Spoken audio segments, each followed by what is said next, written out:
So welcome, everybody. Welcome again for those that have joined. I'm Kiran Sangera, HKIC Special Counsel and past co-chair of HK45. This is the final virtual fireside chat of the second series showcasing female talent in arbitration.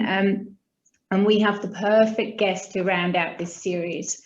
Dr. Yas Banifatemi, partner and global international arbitration practice group leader of the firm Sherman and Sterling, as I'm sure you all know. An enormous thank you, Yas, for joining us from Paris today. And also just to say, not just to thank you for today, but thank you for doing what you've done, doing what you do, and achieving what you've achieved. Providing access and hearing stories from people like Yas is exactly what this series is about. And it really can't be successful unless people like Yas are willing to give up their time to do it. So thank you for that. We launched this series at HK45 last year, and Yas is our 11th guest. Going virtual provided HK45 with really a fantastic opportunity to go further afield when considering guests, and this was supremely exciting. It gave us really the perfect opportunity to showcase successful female leaders with, importantly, really diverse journeys and experiences, and asking them to share how they got to where they have gotten to today. What we wanted to show was really that there isn't a one size, or at least there shouldn't be, but there isn't a one size fits all when it comes to what success looks like and how to achieve it in international arbitration. Hoping really that hearing the different stories and perspectives, we might feel inspired, and we certainly have been, and also reassured and encouraged to take opportunities, to push through obstacles, and also to hear from others and support others who want to do the same. I've really felt all of those things, inspired naturally, but reassured and encouraged too when I've watched the series from start to finish. And I have no doubt whatsoever that today will be precisely that: inspiring, reassuring, and encouraging. Very delighted that Yas is here, and she's given up some of her time to share her unique journey and really to tell us how she got to where she is today. With that, I will hand over to Duncan Watson, who's a partner at Queen Emmanuel in Hong Kong. And I have to mention this, he has recently been appointed to Queen's Counsel, soon to be formalised, I'm told.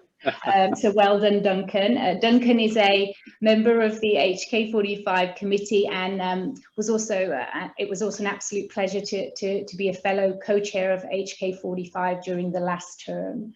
So certainly enough from me other than to say thank you to all of our guests, of course, but also to all of you that have supported this initiative and given us words of encouragement about how effective it has been, and for continuing to support it.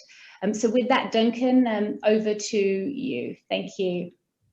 Thanks very much, Kiran. And before I launch into it and introduce our guest, can I just say thank you very much, Kiran, for championing this series. It really has been, I think, a great thing that you have spearheaded. So thank you very much for your role in all of that.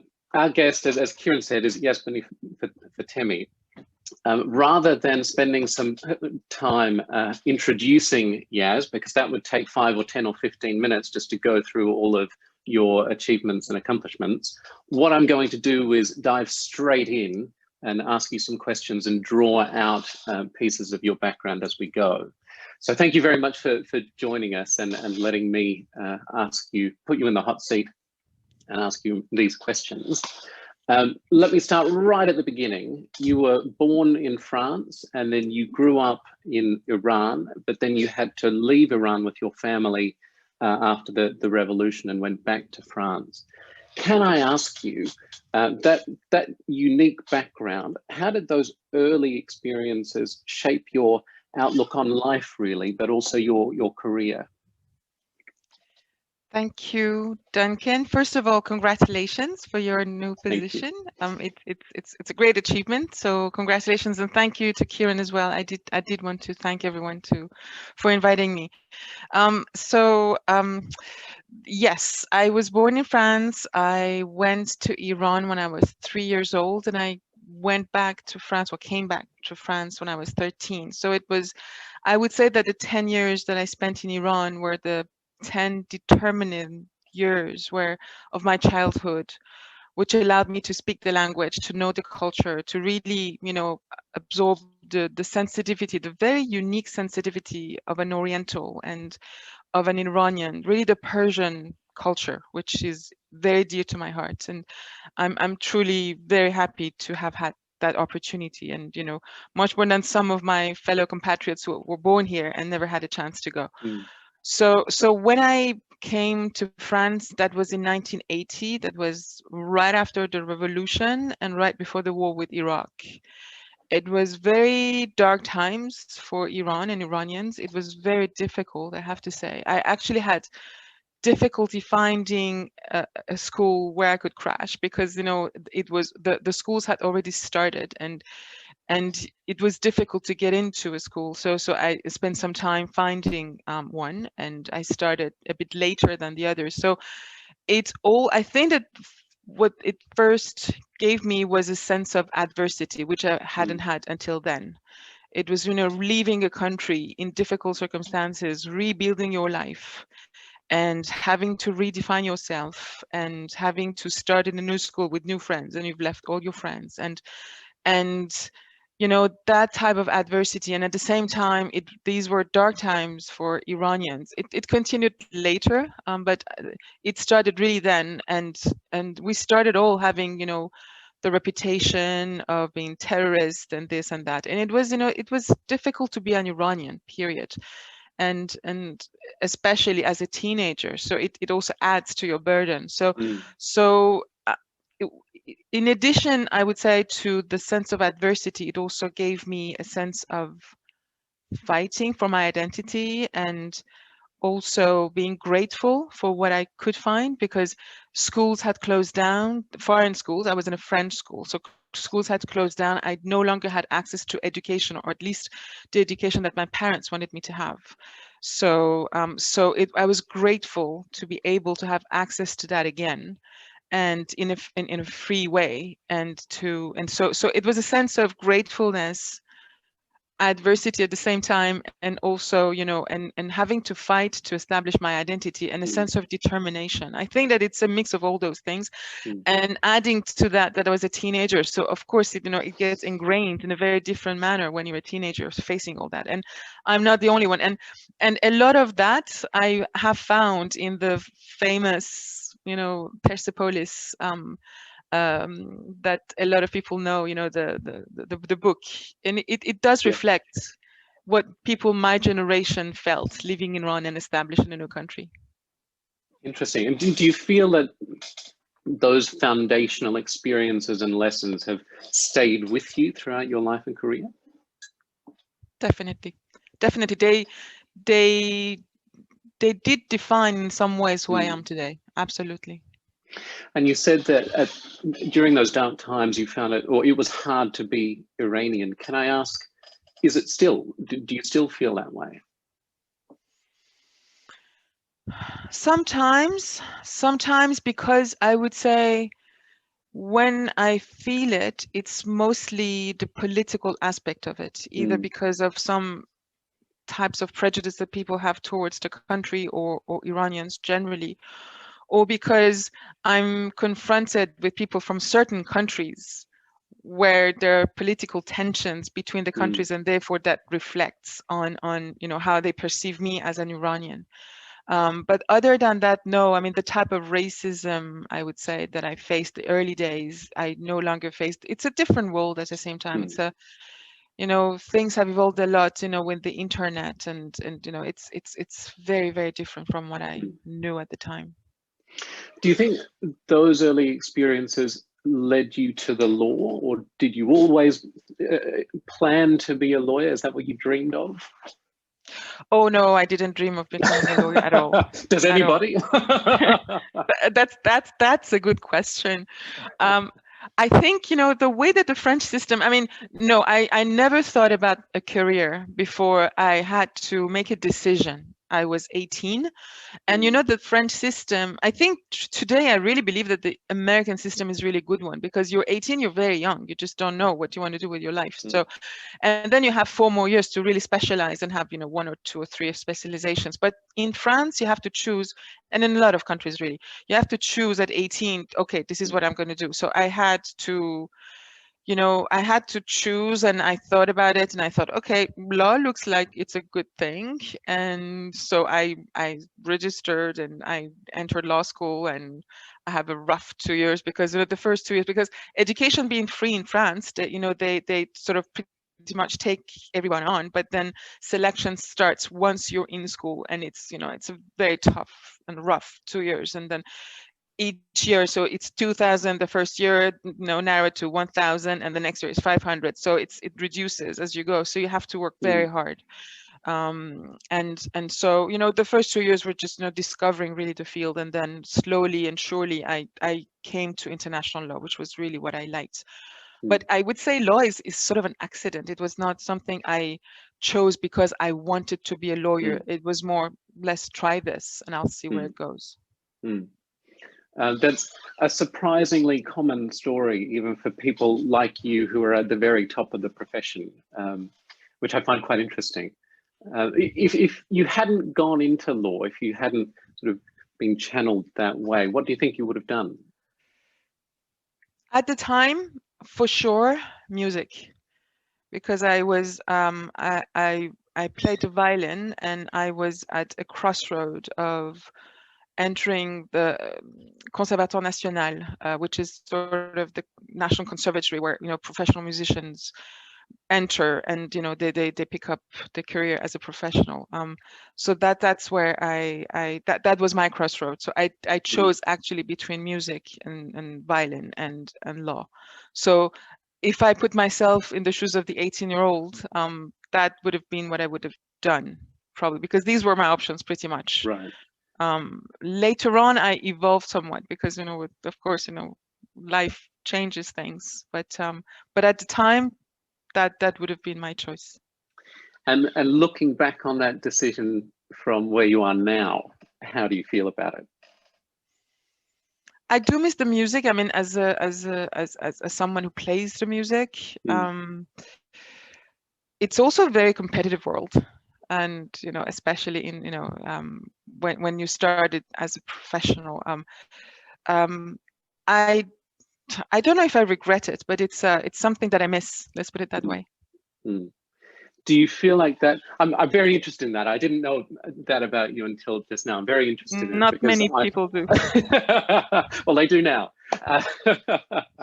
And I was a singer, so I used to run a theatre company, so I've sort of faced similar decisions. And I wonder, do you find that sort of creative aspect to your personality and interests have influenced the way that you approach your professional career?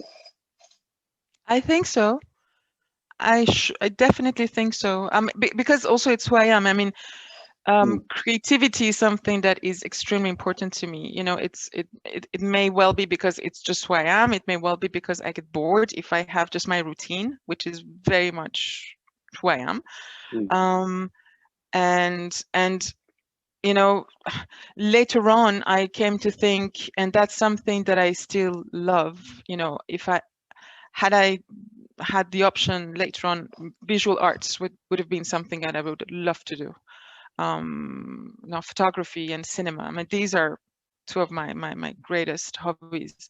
So and these are, you know, creative fields, right? So it's very much who I am, and of course, as a lawyer, I will use that because it's who I am, I think. I think, and I'd be interested in your views, I think creativity in a lawyer is really important, just to be able to look at problems from a different angle, to think about how to communicate in a different way.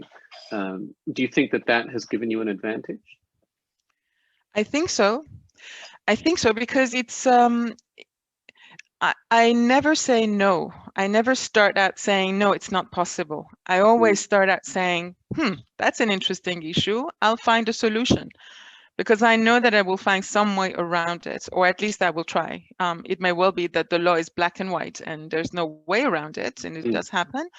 But law being the law, it's shades of gray. So you always can argue something, or you can always find a path to what you want to establish. So so creativity has been very much at the heart of what I've done in especially and that's something you can do in investment arbitration, for example, because it's such a field where nothing is, I mean, it's very open and you can do a lot.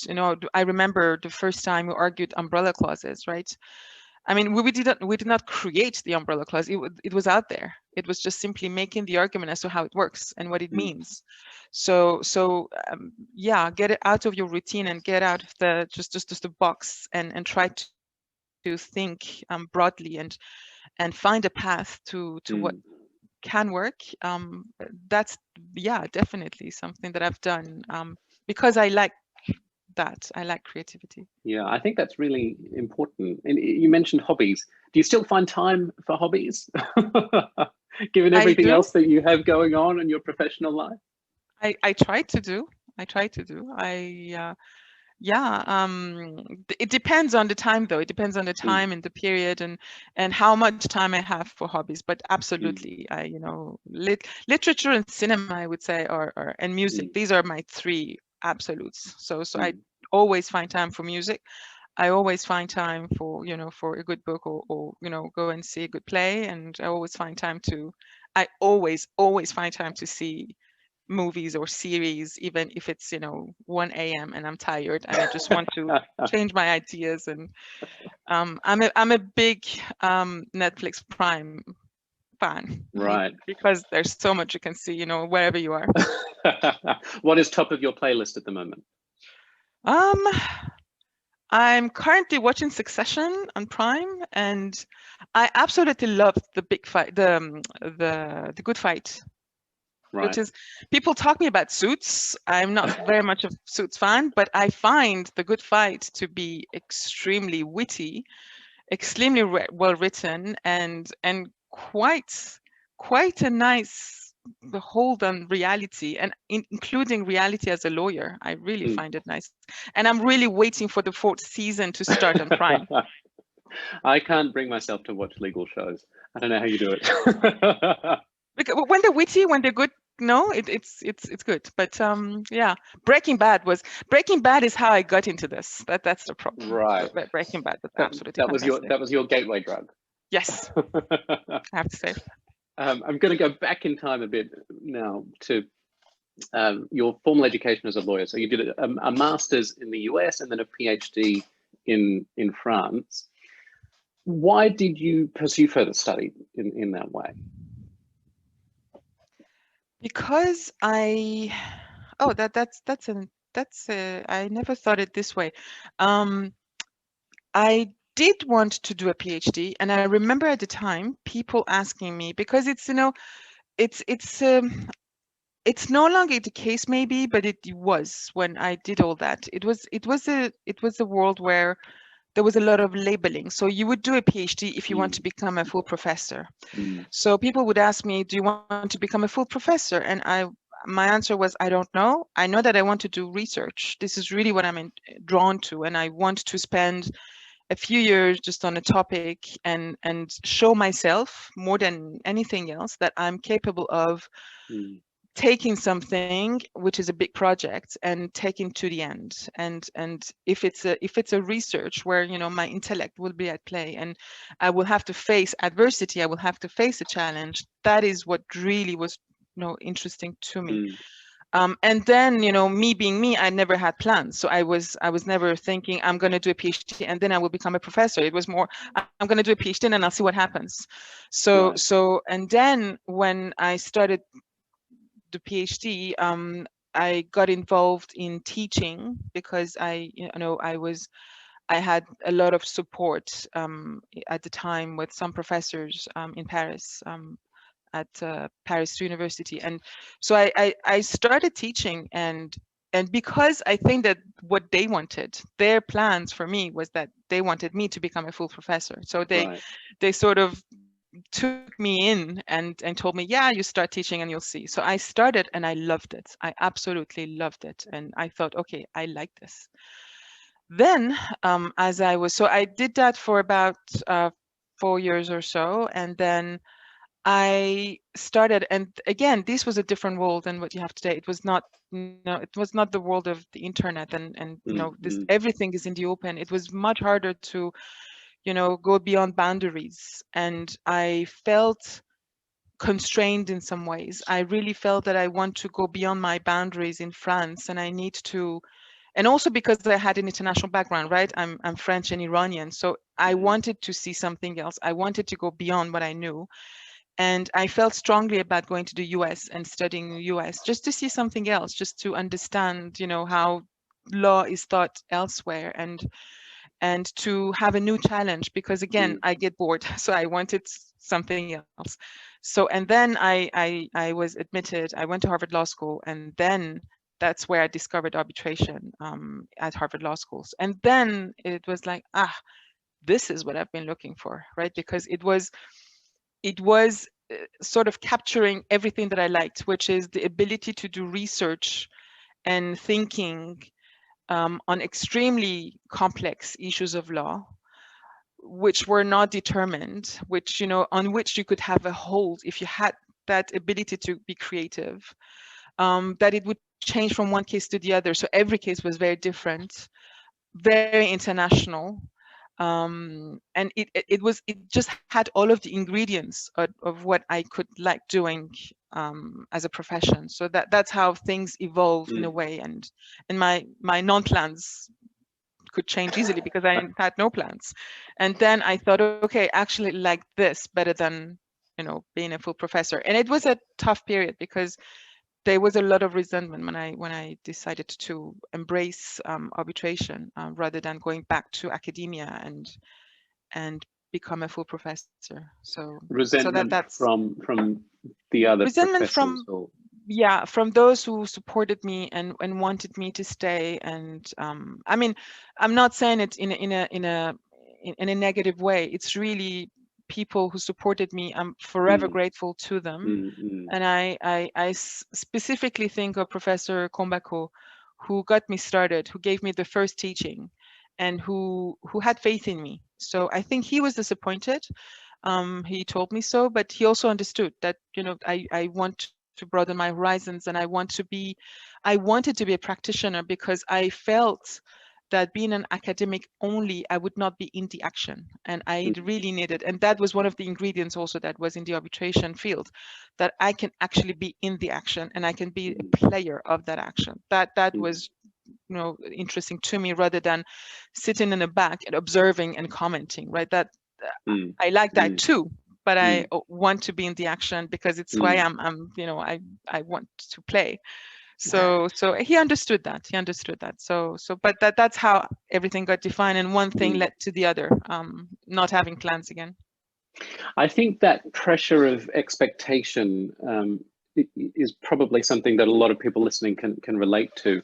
But having the courage to still chart your own course and disappoint people is a really difficult thing, I think.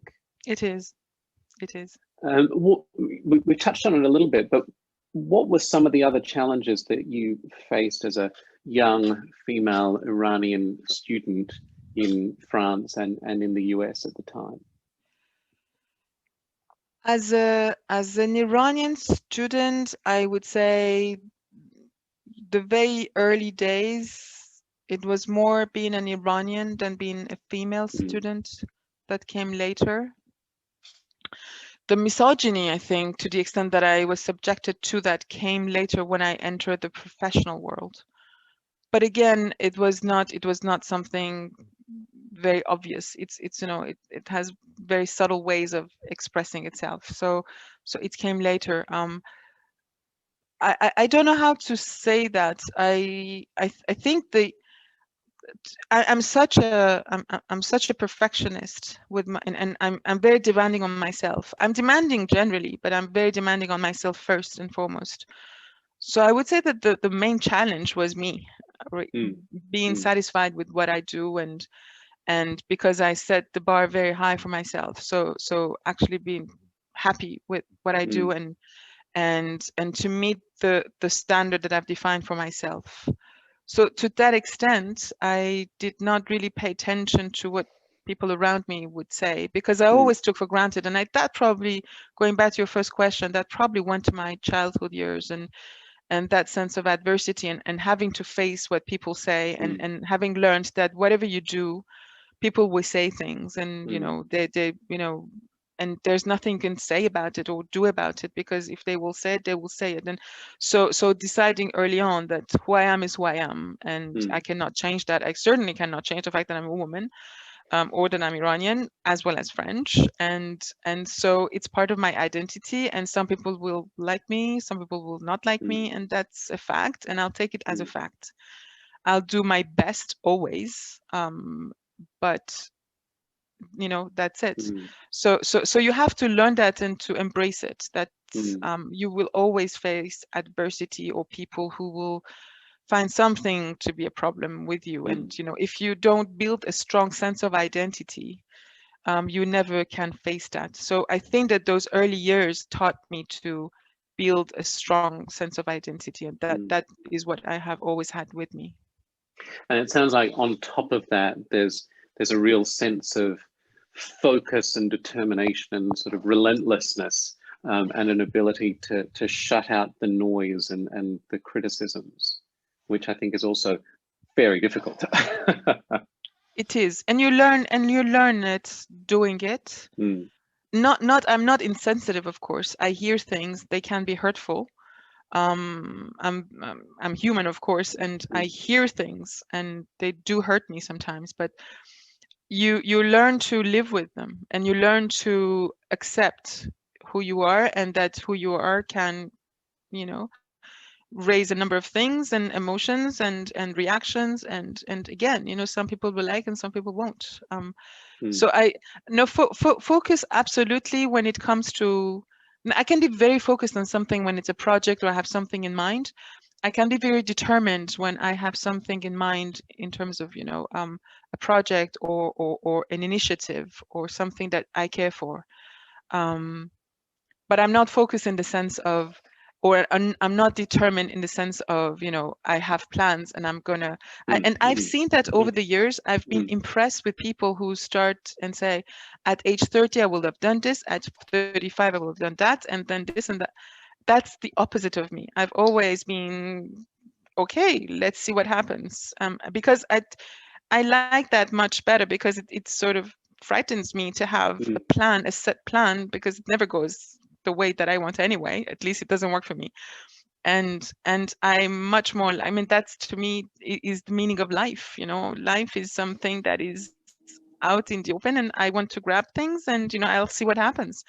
And I can be disappointed, it can be good surprises, but I'll see, I'll try. So I'm not focused in that sense, I'm not determined in that sense. But once I get my focus on something, I remain very focused. Yes. And it sounds like you've sort of struck a balance between creating new opportunities and going out and seeking opportunities, but also just being open to whatever comes and changing course as things develop. Yes, and the two go together, because the more opportunities you create, the more you have options, and the more you can actually choose. That is actually one of the number one pieces of advice I give to people who come and see me and say, what I can do. I always tell them, create options for yourself, open horizons, make sure that you do have options, so that then you can choose what's best for you and what makes sense at this stage in your life. Because what's not good is not to have options, right? And then you to be stuck with something and do it just because you think it's the thing to do. But one comes with the other. It's by having open horizons that you can actually have options and then decide. And you said a moment ago that, and I think you put it this way, that the misogyny came later in subtle ways, not sort of overt ways. Can you tell me a bit more about that and the challenges that you faced as a young professional? It came as I was the first time I thought this is not right. I think I was a senior associate, and I was confronted with a client who did not want me to work on his case. He just didn't want me to work on his case. And it was my very first case, in fact, where Emmanuel Gaillard, who's my partner I work with at the time, he was my senior partner. He staffed me on that case because I remember he told me, "You're a senior, I want you to just run a case and learn to run a case with a client." So that was actually my test and I was going to show that I'm a senior, I can run a case. And literally the next day after having met the client, he came back and said he didn't want to work with me, and I didn't understand, and I thought, what did I do wrong? So you take it very personally because it's it doesn't fit. Something is wrong, and this early in the process, you think, I must have done something wrong. It must be something about me. I don't know. And he refused flat to have me work on the case, and he asked specifically for a partner, a younger partner at the firm at the time. I will not name him, but he was extremely graceful in the way that he picked up the case, and he came to me after having met with the client, and he told me, it was a male partner. He told me, "Yas, don't worry, this is misogyny." So it was a man actually telling me this was, it's not just my construction, it's misogyny. He didn't want to work with you, not because it's you, not because you have any shortcomings, because he didn't get to see anything you can do, but that's the way it is. And he, you know, this is the situation. And it was important for this young partner to explain to me so that I don't take it personally and I don't feel hurt by it. Of course, then you feel hurt because it's, how you can actually do something is defined by who you are as a woman. So that I do not want to blow that out of proportion because it's literally the one time in my career that happened. I was completely supported both by Emmanuel as head of the group at the time and by this younger partner. Maybe I should name him. And it didn't go very far. That case didn't go very far. It also helped me understand things and going back to what I said earlier, think, okay, there's so much I can do. If people will define me by my gender, so be it. It's fine. If they don't like it, fine. I won't work on their case, and I didn't, and actually the case didn't go anywhere. But then you also understand that the importance of being on firm grounds and really to face that and to really confront people about it. So that was the first and only time. I've seen it since then in much more subtle ways. It's a fact of life because in certain cultures or even individual, I really don't want to generalize. I've seen a lot of respect, and I would say generally that people, once they see your competence and once they understand that you do care for them, you do care for their case, and you actually have skills, and there's things you can do for them, they respect you and they work hand in hand with you. And that's what I've seen, I would say 90% of the time. So it's the vast majority of the situations where this was not tested and I didn't have to do anything for it. But the remaining 10% are situations where you just have to face the person who's going to talk over you, who is who's going to not respect who you are, or not confront you or not speak to you looking into your eyes and looking, the other way as if you didn't exist. So those 10% of the times you just have to face it and to make people understand that that's not the behavior to adopt, and to really make them understand that they have to respect you. So it that takes determination, that takes courage, because sometimes you have to actually confront people and say to them, what's your problem? So but again, I don't want to generalize, I don't want to blow it out of proportion, but it exists. Of course it exists. Yeah, and these are, I think, really important stories to bring out. I mean, for someone like me, I'm very conscious that I'm a white man, and that brings with it certain privileges and also certain blindness. So I think these sorts of stories are really important to talk about. And it's also interesting in the context that we all operate in. So we're lawyers, we're in a service industry, and although in the example that you gave, you were very supported, you were taken off the case because ultimately, we work for law firms and they have to make business decisions. Do you feel like that balance is shifting? Are there other ways that we as a profession are dealing with those sorts of issues now compared with when you first started? Absolutely, because when I started, it was a very small world, very Western and male, and you were young until about you were 60. So it's changed a lot, and first of all, the notion of diversity didn't even exist. So today we talk so much about diversity, and it's not only gender diversity, it's all types of diversity, and thank God that's what's happening, and we see a lot of initiatives everywhere on every continent, and that talking about it, I think, makes it happen, and facing the situation, facing the facts, and facing the importance of changing the culture. So that has happened. And I think that one thing that has happened is also that clients are pushing for it, right? So when clients say, if you go see them and they say in the boardroom, I want to see not only white males, I want to see women, and or they actually tell you, why is there only one woman? Yeah. And I've seen that, in situations where sometimes the entire teams on the other side at the clients are women, and they feel insulted not having any woman on the other side, and they say so.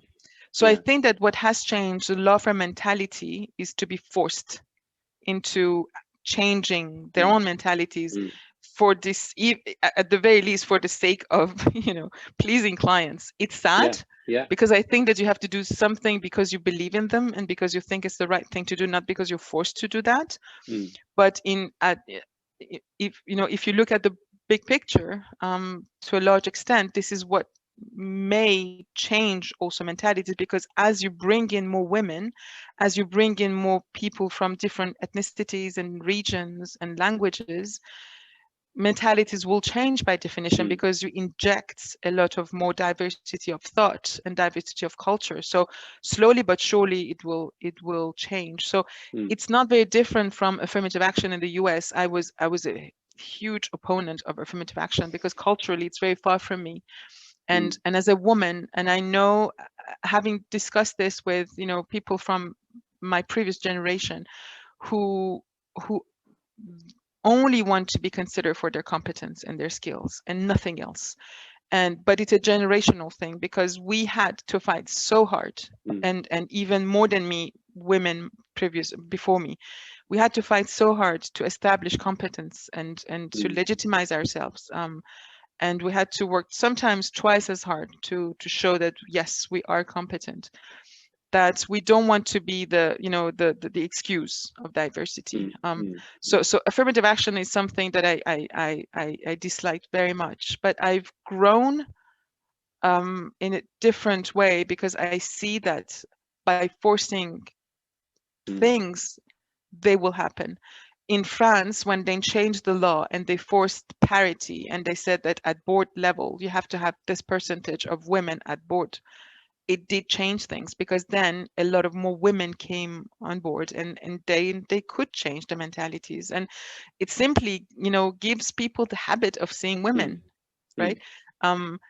And the first times that you would see a tribunal having 2 women, you would be, that's interesting, there's 2 women. So actually say, and one day I told myself, why do I even think it? I should not think that, oh wow, there's 2 women.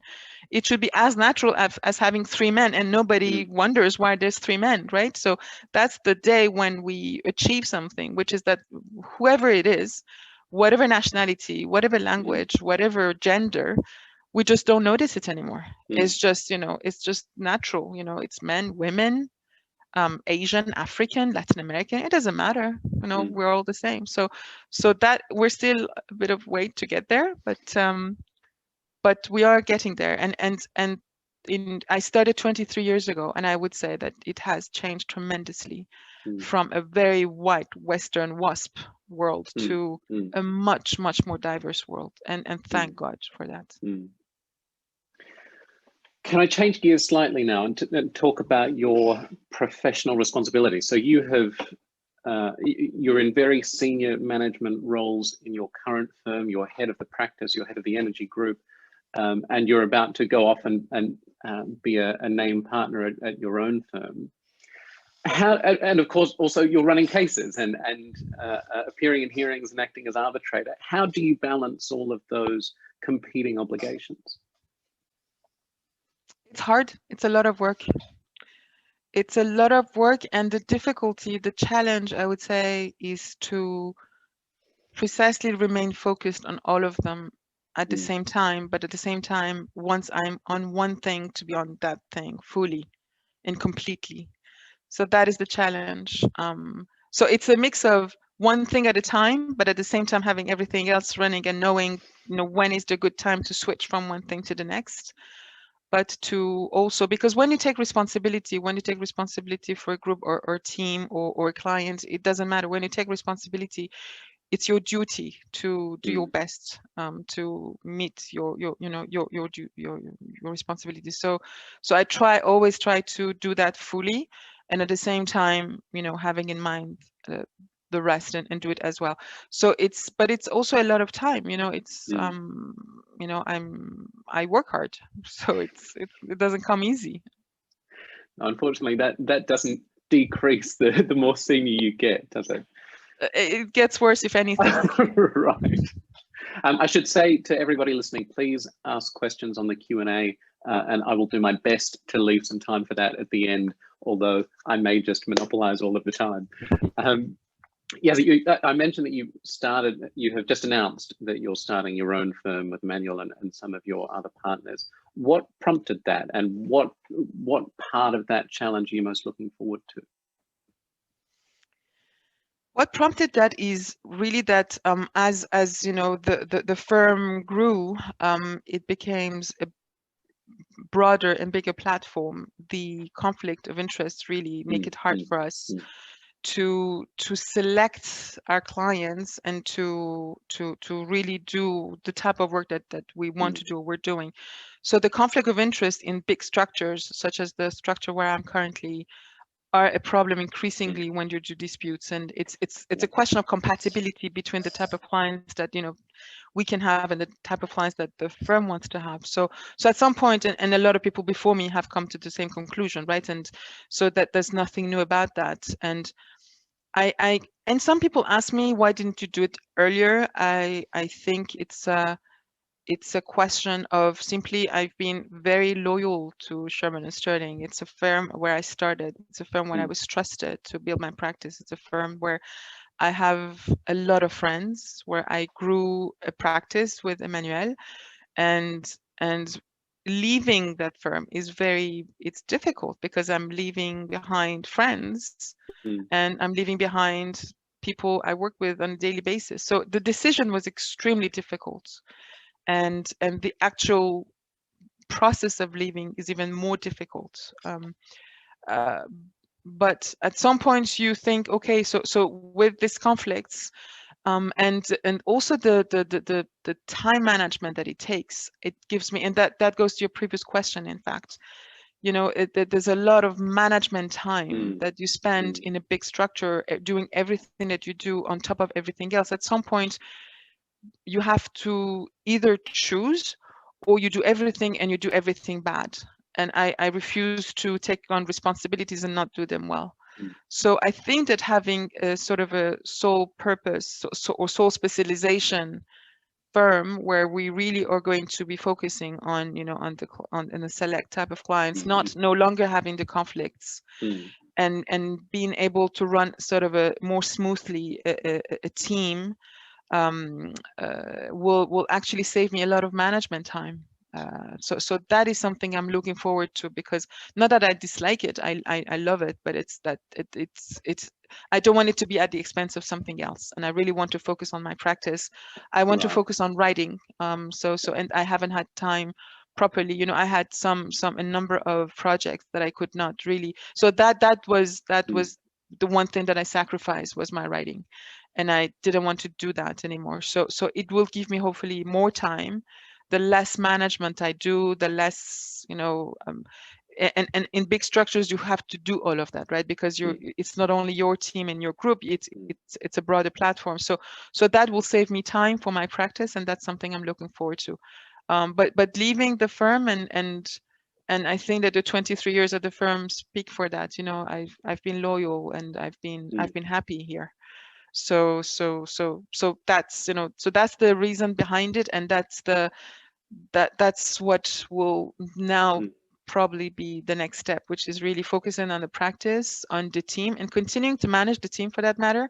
But it's easier in some ways because it's just our team, and also focus on my work as counsel, as arbitrator, as a teacher. I want to continue to teach and to write. So these are my next challenges.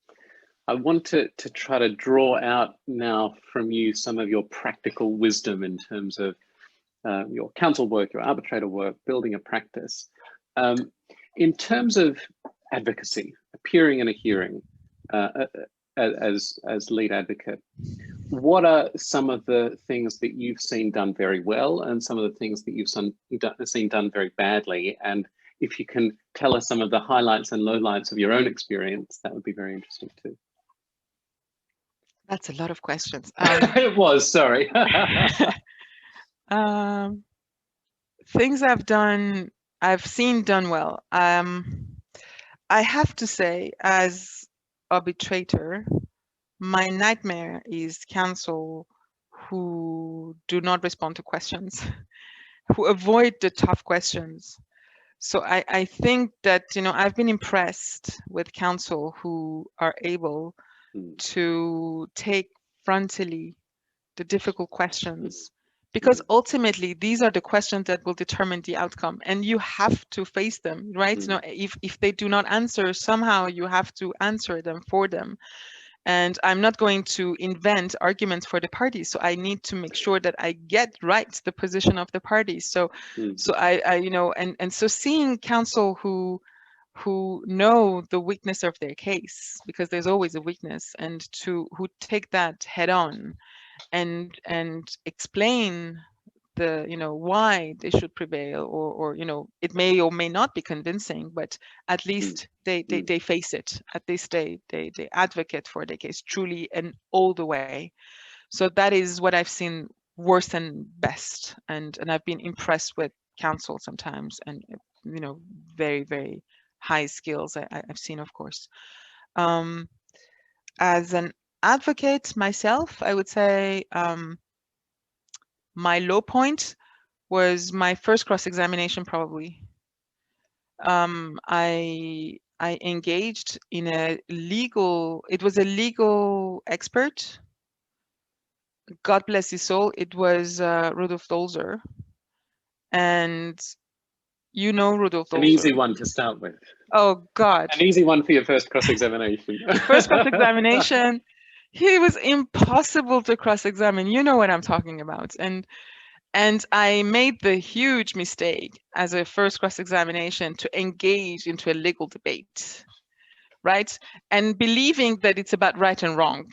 And of course, he would not concede anything. And I actually was believing what I was saying. So I was trying to convince him that I was right. And of course he would not concede, and so it became ridiculous, I think. So that was the first time I did it, and I never ever did it again, because I came out of that extremely frustrated. I didn't understand why. I'm like, what did I do wrong? I mean, and I had my questions. Of course, he didn't concede, but these were fine. And then Emmanuel, who was sitting next to me, and said, "Yes, don't engage in a debate with the legal expert." Okay, so that was my low. So really important please, lesson that you yeah, learned very practically. and I'm conveying to everyone who's listening: do not engage in a debate when you're cross-examining a legal expert. That's bad. Don't do it. That's very good advice. What other advice would you give to your junior self if you could go back in time and tell them some of the lessons that you've learned? Oh, that's a very tough question. I don't know how to answer that. I was blessed with people who really supported me and helped me. So it's you know, I don't know if there's anything that I would have done differently, or that I now would say, oh, you should have done this where you didn't do it. I don't know. I think that if I were to let's put it that way, if I were to talk to someone who's a junior today, I would say that what worked for me, so it's not advice I would give myself, because that did work for me. I would say have intellectual curiosity, because that is really what worked for me. Because and today, with with the way that I see legal research evolving, I'm not quite reassured, because what we didn't have back then and what exists now is a large number of databases, sometimes based on artificial intelligence, sometimes not, where I see that so the problem of this generation, I think, is a wealth of information, where in my time it was a scarcity of information, and when we did research, it was actually in books, right? So and so there were some databases. I mean, Lexis exists, of course, but existed by then, but not in arbitration, or not as we know it today. And so you had to be creative. Precisely, you had to think, okay, this is my problem. I need to find a case that actually can support it, and to go and look and search and come up with the one thing that nobody's seen. So today, the people just type keywords and think that that's it pretty much, in terms of the legal research. So I think that what saved me, and I would not do differently, is intellectual curiosity. Read a lot, learn about the field, learn about the law. Don't take anything for granted, and that is something that I never did. I always reset myself. And if I may answer your question by reversing it to what I see with the senior people, some senior people that I see in the field, what has impressed me the most is to see a very senior and established lawyer, and figure even of the field, watch them work and watch them perform, and you see that they do a complete research every time, and they never take for granted who they are, and that they always think that they have something new to give. And that, I think, is a very humbling experience when you see them do that. And that's certainly what I do, and that's what I've tried to do. So I think that as for juniors, as they grow in the system and as they learn, is to maintain intellectual curiosity, learn the law really, and try to broaden again their horizons, and try to have a comparative approach. It's not, you have a question, we don't do corporate, right? We actually are advocates. We have to find an argument for our clients. So if you take one treatise and there's an answer in that treatise, go and take another one and make a comparison and see how 4 different authors tackle the issue, and maybe you have different ideas and views on the same issue, and on that basis then build up your own argument and your own view, and try to have your view. What I would do differently perhaps is to develop my own view much more and much faster, because I think it's also a a consequence of the education that we have in France, which is very theoretical.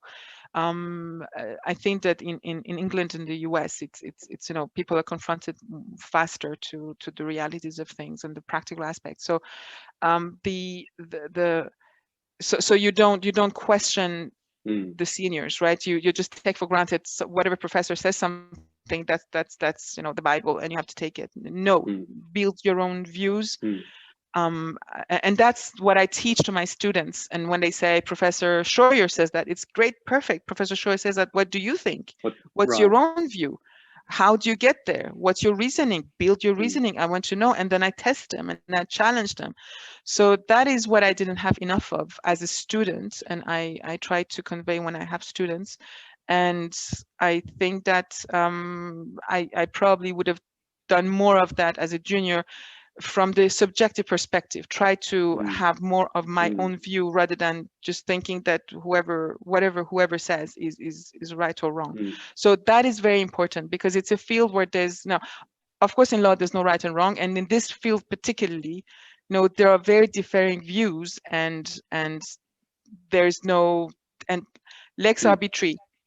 Everybody now talks about lex arbitraire. Some people don't agree that there's a lex arbitraire, or the so-called lex arbitraire, right? The law of the seat. I mean, some people think it has an impact, some people think it doesn't. So don't take for granted that there's one truth, there's not, and that there's one view, there's not. This is an international field, so make a comparison, do a comparative approach, understand, try to broaden the horizons, and exercise your intellectual curiosity just to go beyond your easy little routine, and on that basis, then you can build something, I think.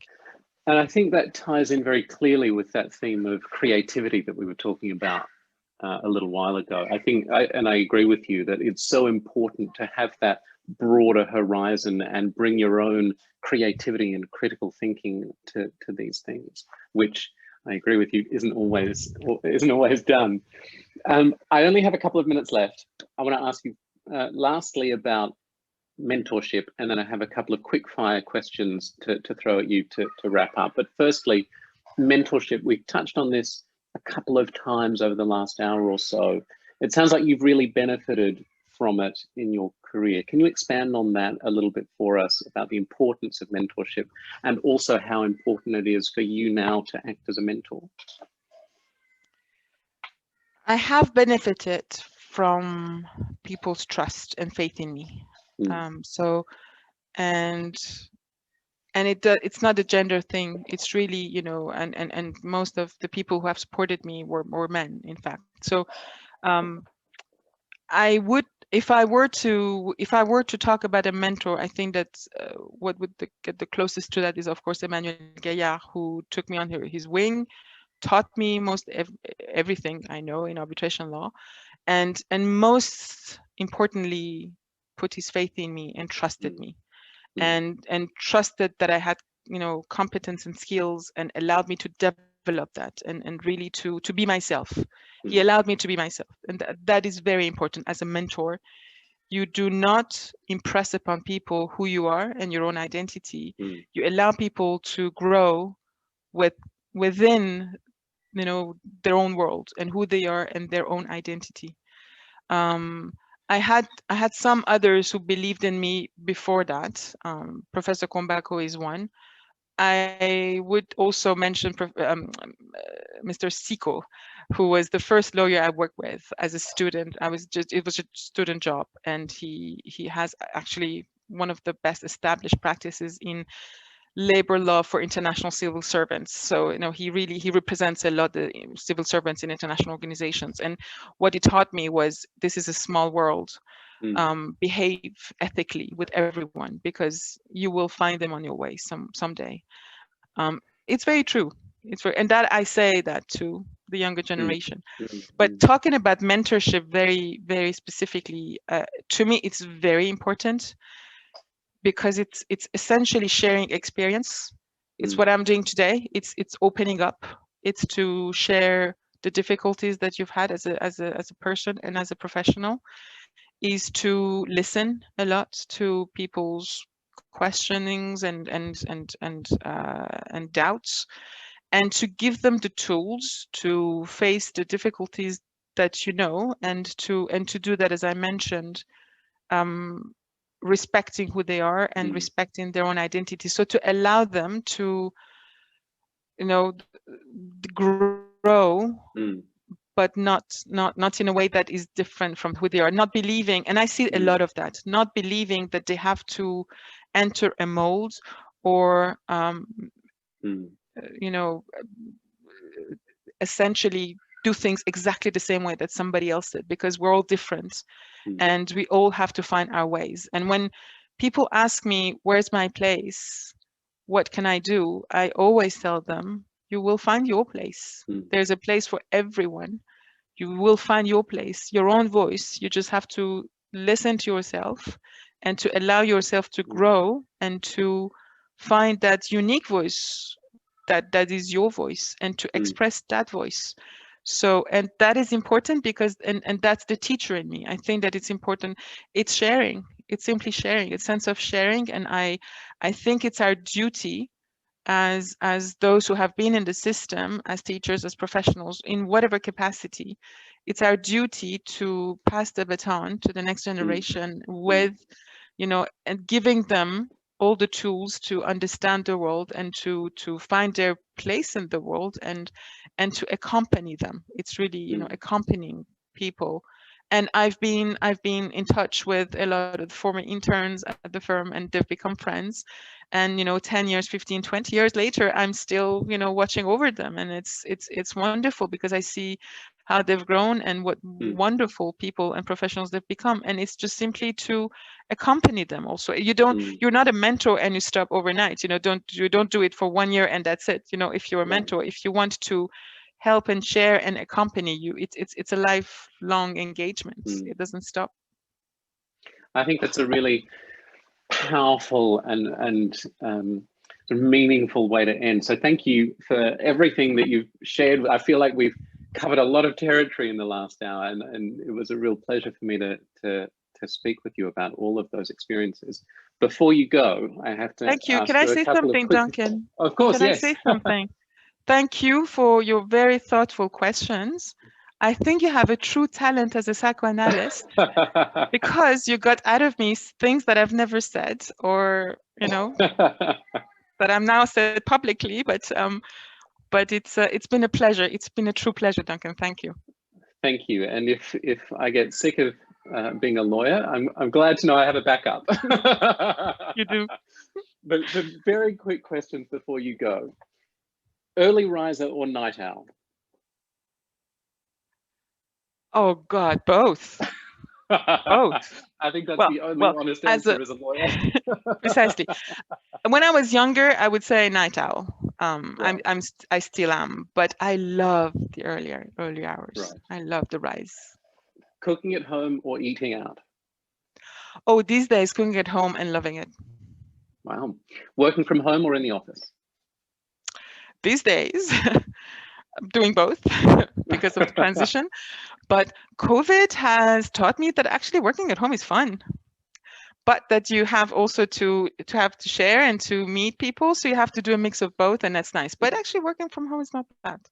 Yeah. Charles Dickens or Victor Hugo?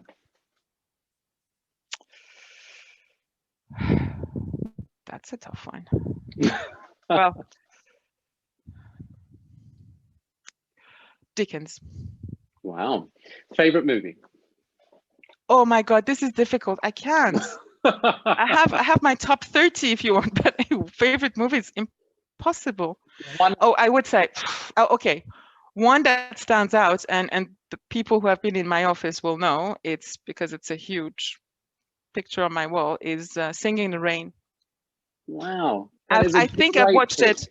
I think I've watched it 25 times at least. I go back to it every time I want to laugh, I know, and be happy, and and I laugh the same way every time. I love it. Wow. I have a toddler, he's 2 years old, and I'm the one who goes in and wakes him up every morning. And every morning, every day of his life, at least that I've been in the same city, I have woken him up with the Good Morning song from that movie. It's wonderful. Last question. When we can all travel again, when this all sort of is over, what is your first holiday destination? Holiday.